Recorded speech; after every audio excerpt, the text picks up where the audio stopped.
Golf has been shaped by some legendary figures, players and pioneers whose brilliance on the course helped change the game itself.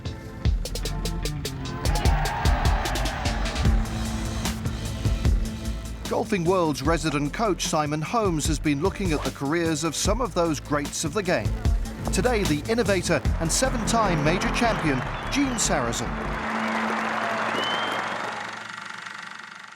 Well, Gene Sarazen was also born in 1902, like Bobby Jones, and really they would go on to have an amazing rivalry. But I think for Gene Sarazen, there are a couple of things that kind of influenced the way that he played. Now, he's the complete opposite figure to a Sam Snead, who was sort of much taller. Gene Sarazen was only 5'5", and I think probably because he needed to get the maximum out of his body, he was really the first guy who was able to use, with the hickory golf clubs, much more kind of a body hit. So he didn't have this big, long, flowing backswing with masses of wrist set.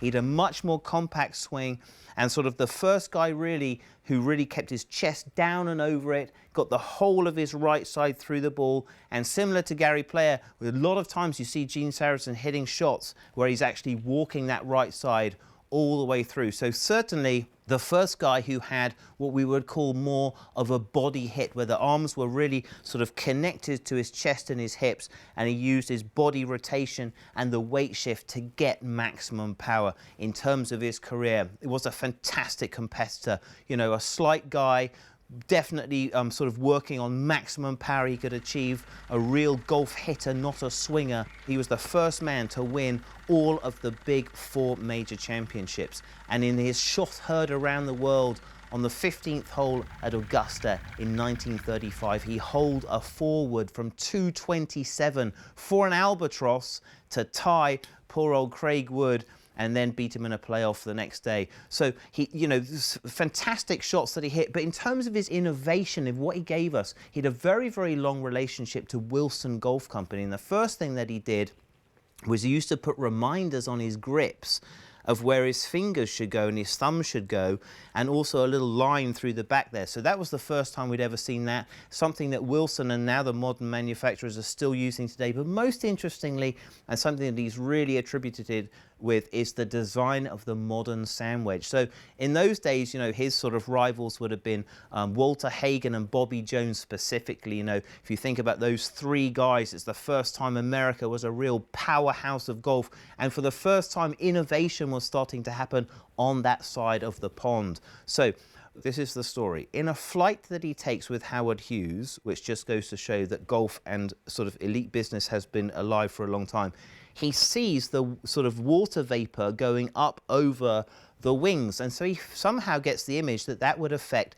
kind of the splash that he would get in the sand. So if you think about what he was working with at the time, Walter Hagen had a concaved face, sort of a massive piece of metal on the end of his hickory club, and that was his sand wedge. Well, that was sort of in the process of getting banned, and so what Gene Sarazen did was he got a bunch of his nibliks, which would be like a pitching wedge, so about a 50-degree club, and he welded sort of metal onto the base of it to create more of a sort of a flange and a bounce, so that instead of the club digging into the sand and creating this big, big divot, it would actually start to ricochet or bounce back off. And so what they did with he and Wilson was actually move to about a 55-degree club, and the original versions have got 10 degrees of bounce. So it just goes to show how incredibly accurate he was. But nevertheless, instead of attacking the ball directly, he started to drive the club in with this bounce a little bit behind the ball, so in a way hitting those sort of first golf shots where the club head never hits the ball